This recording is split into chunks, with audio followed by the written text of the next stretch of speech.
Hello, I'm Dr. Sonal Agrawal from Whitefield Children's Clinic and Allergy and Asthma Center.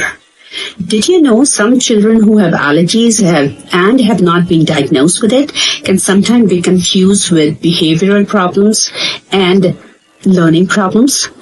So the original problem is that the patients have chronic nasal congestion, mainly at night, because of allergic rhinitis, and this makes them not have a good sleep.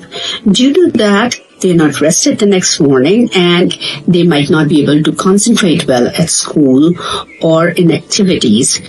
And sometimes they are irritable.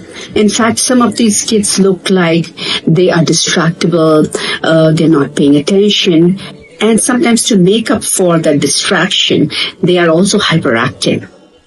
So how can we help these kids? If they have a proper allergic evaluation, which includes your examination, your history, and allergic testing, we can find out what they are allergic to. And once we know what they are allergic to, then we can have preventive measures and curative treatments.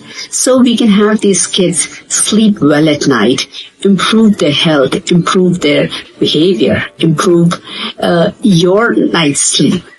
So please keep in mind, if your child is not sleeping well or mouth breathing at night or being irritable the next day, do think about causes like allergies.